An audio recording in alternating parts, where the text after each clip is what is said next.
Magpapakain tayo ng biik, kababoy. Ito yung biik natin guys.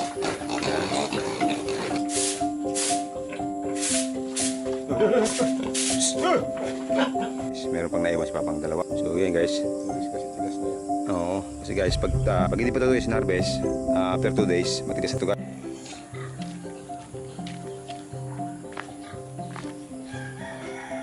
So yun guys, ngayong araw magpapakain tayo ng biik, kababoy. Ito yung biik natin guys.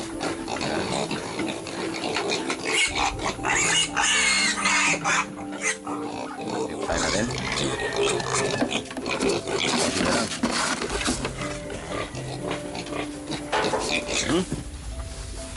Gulo. Yan. Yung na yan guys, oh. Malit na. Gutom na.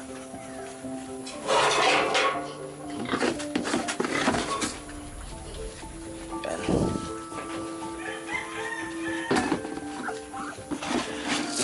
Kabigyan din guys yung ipatok. May pa tayo dito. Ayun, oh.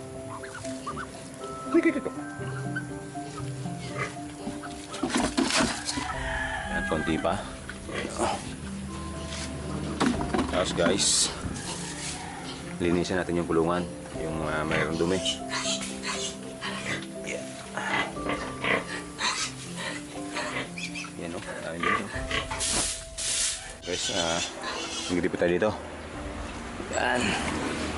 Para maalis yung mga ay guys. Yan.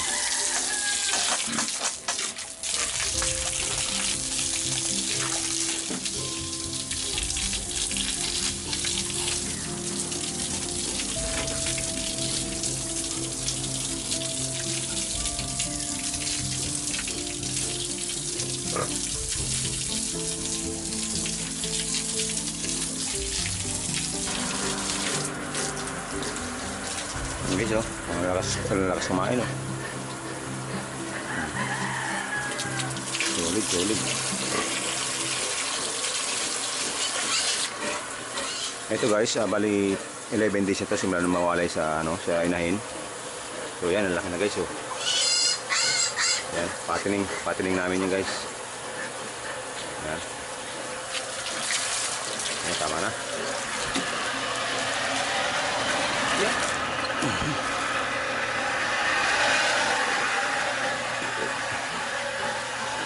Yan, oh, laki. Nakakakas kumain guys. Meron pa dito tayo guys, kabila. Yan. Yan, oh.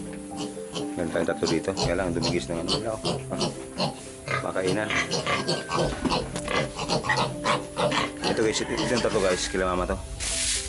Yung anim doon, sa amin nakita ko yun, inaalagaan ko. Bisis namin.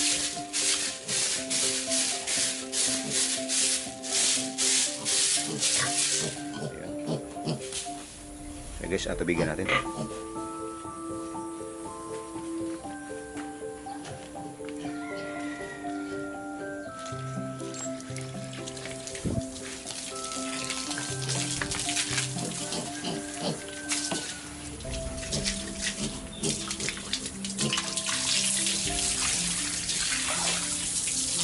Ito guys, lagi madumi ito guys, itong tatlo na ito, madumi lagi.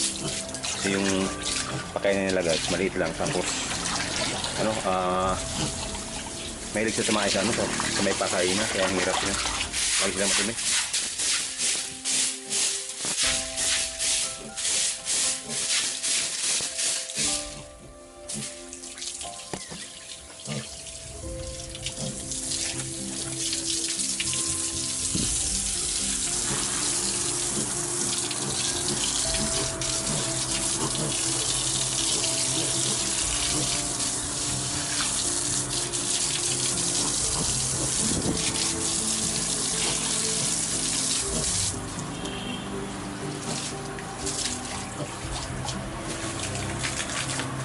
Ito guys, ito yung inahin nila guys. Ito, inahin nila yan. So yan, madumi yung guys, yung niya, pakainan niya.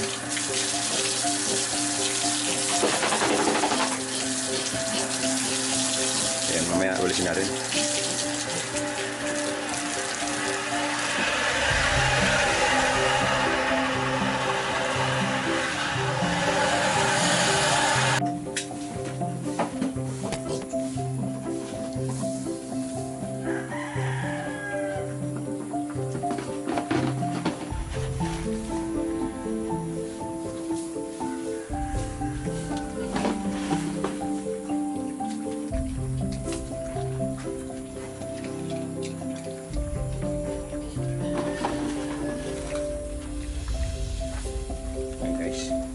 Ito naman bagay natin yung inahin nila.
So yun guys, tapos na ako yung side na to. So meron pa dun isang ano, biik tapos inahin. So yun guys, yun na pakain natin. So yun guys, ito yung isang inahin namin. Ito yung nasa video guys, yung last month ata yun. Ito yung nanganak. So yun guys. So meron pa dito guys, isang pilay. Yan, napakan nung nanay. Kaya pilay guys. So ito pa natin siya guys, dito lang. Ito yung kainan niya guys. Ito yung ano niya. Bigyan natin siya guys pakain. Ayan guys. Malakas kumain guys. Malakas kumain. Kahit pilay, malakas. Ayan. Tapos ito pinahin. Napakadali guys yung bulungan niya. Ayan. Lagyan ng konting kaya muna.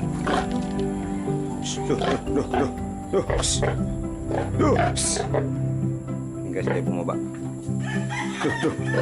Ayan.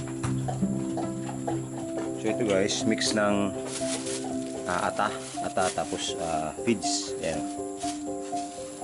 Ayan guys. Ayan guys.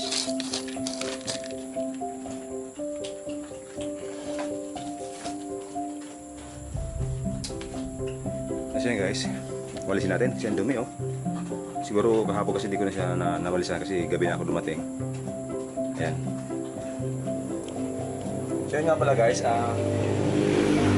gumawa kasi nyo guys, wala akong masyadong upload na video. Gawa ng, nabisi ako guys nung nag-audition kasi ako sa ano, sa I Left My Heart in Sorsogon, yung teleserye yata yun ni Miss Heart, Evangelista. So, ayun guys, kaya nabisi tayo. So ngayon lang ang pag-vlog ulit. So yun yung pinagkabisi natin guys, nag-audition tayo. Ang dami kasi kasing pinagawa. So kaya ngayon tayo nakapag-vlog. So ayun. Linisin mo natin guys, linisin mo natin yan.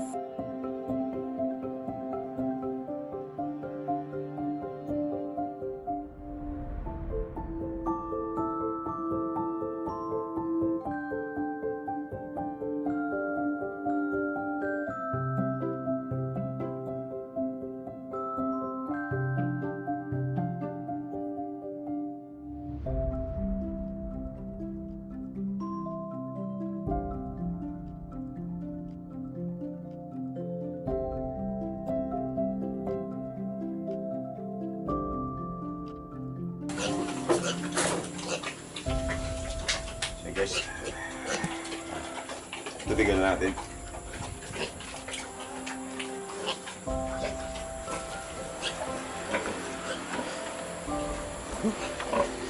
Guys, lagyan pa natin ng feeds.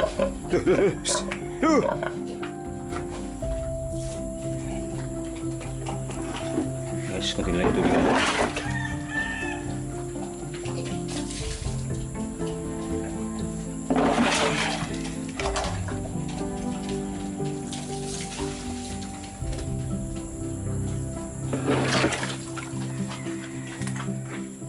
Itong alaga natin dito guys, tubigan natin. Ayan.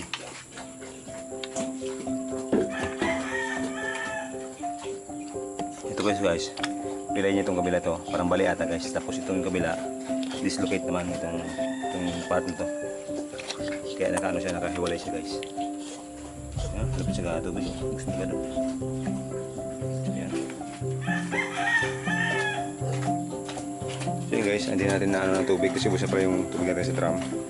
So ko yun, mamaya tanghali na lang guys, lagyan natin tubig yung drum. So ngayon guys,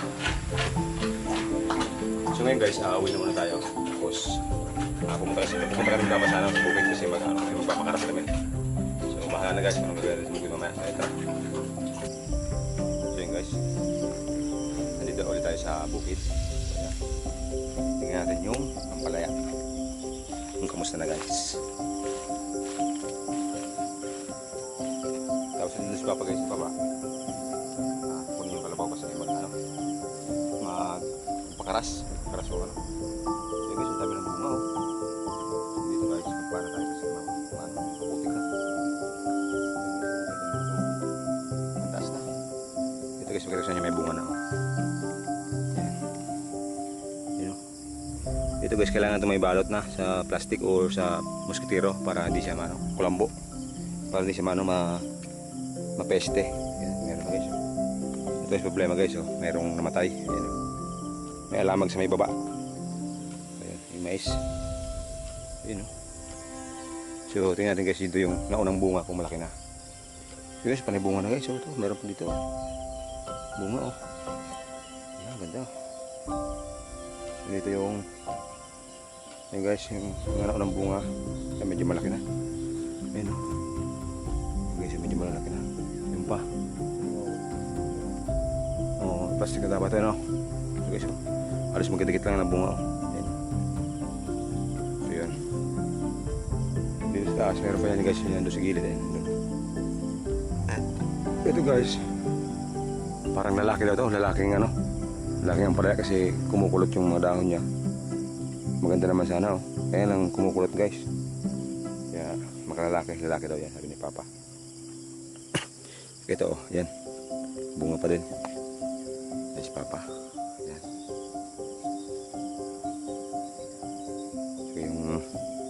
Guys, yung mamais ganda niya no. Kaya lang kaunti lang siya guys kasi ano, parang kaunti lang yung nabili namin eh, na binhi. So yan. So guys, guys, meron tayong saging. Malapit ang harvest. Ayan. Yung guys, yung ganda ng kalabasa. Ang tataba. Yung okra guys, yung ganda oh. Siguro mga 1 week guys, meron tayong okra. Mga 1 week para ba? Ikaw na okra no? Oh, yan guys, sabi ni Papa mga 1 week meron tayong okra. Kasi nagsimula na guys bumukol. Ayan oh. Ayan oh, pabulaklak na siya guys. Ayan oh, bulaklak na yan. Bulaklak plus bunga na yan. Ayan oh, dami oh. So yan guys, hanggang doon yun sa dulo. Hanggang doon sa dulo, tsaka doon din. Kabilang dulo din, tsaka sa taas, meron doon sa taas. So kanina guys, sobrang aga ni Papa dito sa ano. Nakapag-harvest siya ng upo. Kaya hindi tayo guys nakasama kasi guys, lamawon. So hindi tayo kasama. So ayan. Pero nakaharvest si Papa ng na halos 26 pieces ata na upo yun. So naibenta na ni Papa doon sa baryo. So yun. So ngayon guys, gagawin ni Papa kunin namin itong pakaras. Ayan o. Ayan guys, kunin namin itong pakaras kasi nilalagay doon sa taas. Kasi guys, dudurugin yung lupa doon sa taas. So ayan o. Ayan guys, yun yung sinasabing pakaras. So lalagay namin yun doon sa taas. So ayan. Yeah. Ito yung pakaras guys oh. Mabigat siya. Kaya 2 tao. Meron lang guys. Gumalaw kasi may bakal kasing hawak eh. So yun guys yung ano pa? Ayaw pa sa dyan oh. Wait lang. Baba natin. So yun guys, lipat natin sa kamay kasi meron pa kayo. Oo. Yan. Sumurag.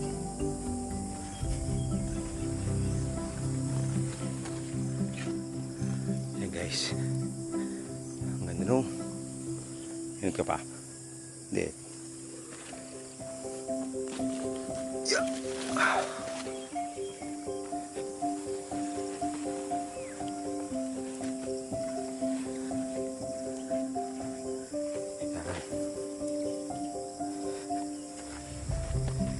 Oops.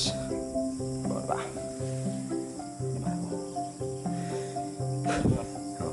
So yun guys, yung upo. Dahil pa rin dahil pa rin bunga. Siguro mga parang aldo parang harvest kiraray, ha? So yun guys. Oh. Sabi ni Papa, after 2 days ulit guys, harvest ulit tayo ng upo. So yun guys. Upo yan, hanggang doon. Yung mga bunga guys, ang dami sa gilid oh. Yung meron pa nakahang. Tsaka doon sa dulo guys. Yun. Harvest ulit tayo guys ng upo. After 2 days. So yun guys, yung kalabasa guys, ang ganda oh. So, yung kalabasa pa, mga parang alaw.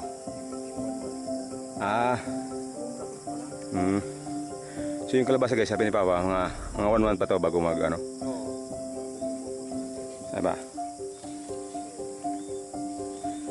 Yun. So yun nga guys oh. Ayan, simula pa lang bumukol yung bulaklak niya. Pero ang dami guys, yun sa dulo. Pasimula pa lang guys mamunga. Ayun guys, meron ng bunga dito. Ayun bulaklak. So mga after 1 month pa tayo makakapag-harvest guys. Pero at least meron tayong upong na-harvestan. Tapos ayun guys, yung sitaw guys, ayun, may mga bulaklak na guys. So malapit na siyang mga 2 weeks. Meron na siya guys. Ayun, yung bulaklak na. So ayun, tara, dala natin doon sa So pero ayun. So yun guys, doon tayo dadaan. Pero patay mo natin guys kasi ang hirap maglakad. So ayun. Meron pang naiwan si Papang 2. Ayun o. So yan guys. Tulis kasi tigas na yan. Oo, kasi guys pag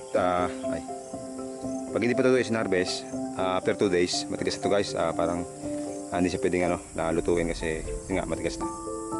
So yun guys, dali natin pa uwi. So mamaya magigitsa tayo ng upo. Masarap ito guys, ginisang upo na may sardinas. Wow. So yun guys. So ngayon guys, itabi mo natin dito sa may balde. Tapos tayo ay titignan natin yung isda sa baba. Kasi pala guys, hindi ako nakapagdala ng feeds. Yung pagkain sa guys. Nakalimutan ko magdala ng pampakain sa isda. So, pero tignan natin kung nalitaw pa rin sila pag umaga. So ayan.